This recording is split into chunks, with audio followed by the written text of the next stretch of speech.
আজ একটা দুর্ঘটনায় আব্দুল্লাহ মারা গিয়েছে। আজ তার জীবনের সবচেয়ে কঠিন এবং নিস্তব্ধ রাত, কারণ এইমাত্র তাকে অন্ধকার কবরের এক সংকীর্ণ গর্তে একা রেখে সবাই চলে গেছে। চারপাশে ঘুটঘুটে অন্ধকার।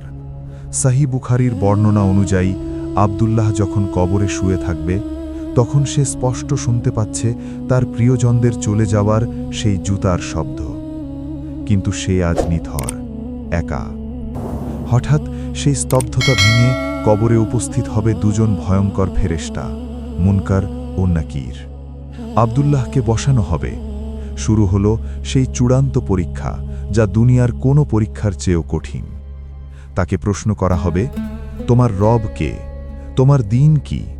আর এই ব্যক্তি অর্থাৎ মুহাম্মদ সাল্লাল্লাহু আলাইহি ওয়াসাল্লাম কে ছিলেন? যদি আব্দুল্লাহ একজন প্রকৃত মুমিন হয়ে থাকেন, তবে সহিহ মুসলিমের হাদিস অনুযায়ী তিনি পাহাড়ের মতো দৃঢ়তার সাথে সঠিক উত্তর দেবেন। তখন তার কবরে জান্নাতের একটি জানালা খুলে দেওয়া হবে। কিন্তু যদি সে পাপাচারী হয়, তবে তার আর্তচিৎকার আসমান জমিনের সব সৃষ্টি শুনবে, শুধু মানুষ আর জিন ছাড়া। কবর কোনো রূপকথা নয়, এটি এক অনিবার্য বাস্তবতা।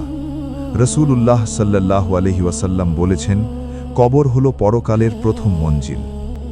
আজই নিজেকে প্রশ্ন করুন, আব্দুল্লাহর জায়গায় আজ আপনি হলে আপনার উত্তর কি তৈরি আছে?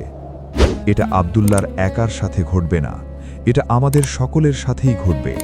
তাই আজই তৈরি হন সেই কঠিন পরীক্ষার সম্মুখীন হতে।